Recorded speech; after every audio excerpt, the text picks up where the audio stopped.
Tony, my question to you is: Arsenal definitely they have 2 matches to get it done.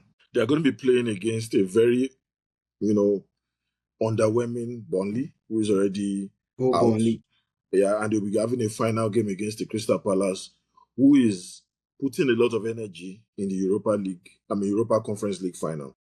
What do you think would really happen based on your projection of how Arsenal approaches these 2 games? Yeah, thanks, Taiwo.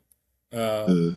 I think Arsenal Football Club, I would say, at this point towards the end of the season, have found themselves in a very, I would say, advantage position, Okay. because after the loss to Man City at Etihad Stadium and, the other matches again with Bournemouth and all of that, I know the morale of the players were down and, you can actually read it from their faces that, hey, is this going to happen again?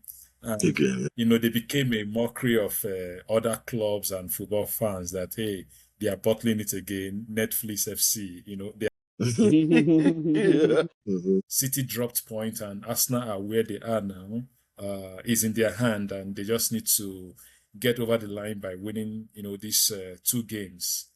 I would say I see Arsenal, of course, getting the 3 points with Burnley.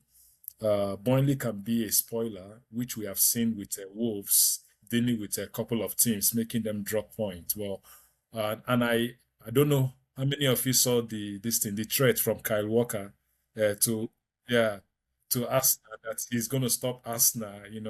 That Arsenal should not think that it's over, just the way David Moyes, they said allegedly promised at home that was going to stop City. So all of this drama, is actually the right time for them to be happening. So, but being a match that we played at the Emirates, I see Arsenal coming up with a maximum point there, and even with as much as 3 to 4 goals. Again, in my own prediction. And because they need everything. Yeah, more they need goals everything and winning to up their convincingly. goals because it may come. Guys, don't forget to Burnley held City to just a goal. Yeah, I know, It's but true. if you look at City after that match against Arsenal in the Premier League, they've actually, there has been a dip in their performance. I don't know if you noticed it. Yeah, there has been a dip, and they only picked up again in their last match with a 3-goal win over Crystal Palace. And people would also, I don't know, people have made the observation that Crystal Palace were trying to rub shoulder with City.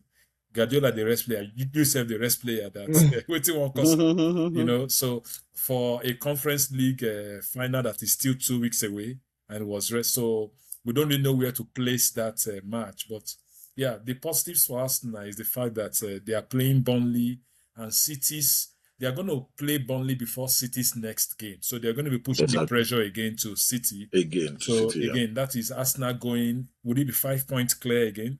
By then, they are just 2 points difference. City under pressure with a Bournemouth team that is struggling to make Champions League 6. Some people said Bournemouth has been on 160 game winning streak. Yeah, exactly. So by my prediction, I don't see City coming up with 3 points in that match, especially as it is a away match. So and being under pressure again, knowing that Arsenal is 5 points ahead, and that will be like the last fight for them. It will be the last straw. So if they drop points there, the title is gone for this season. The title is gone. It's gone for this season. Arsenal can now focus on Champions League. So yeah, and I'm happy it is not Crystal Palace before Burnley. It is Burnley before Crystal Palace. Again, Burnley is not playing for so much. I'm not saying Crystal Palace is actually playing for so much, but then looking at what they did against Man City, I don't know who they are for, whether they are for Arsenal or for City. In this case, no, they didn't even play their key guys. They didn't play their key guys, and you will see the Crystal Palace against Arsenal. And they came to sit deep, like in the match. I was surprised. They were playing very defensive. This is a flip part, and this is where it gets tricky. Yes. They are going to be playing their Conference League final. I think they'll be playing it before they play the final game against Arsenal. No, they'll play the Conference League 3 days after Arsenal. So they are going to surely rest players. So it will be justified. So they will rest boys. They will rest some boys. Yes, that is what Arsenal fans are hopeful of. But we don't even want it to get there. We trust Bournemouth to do the job.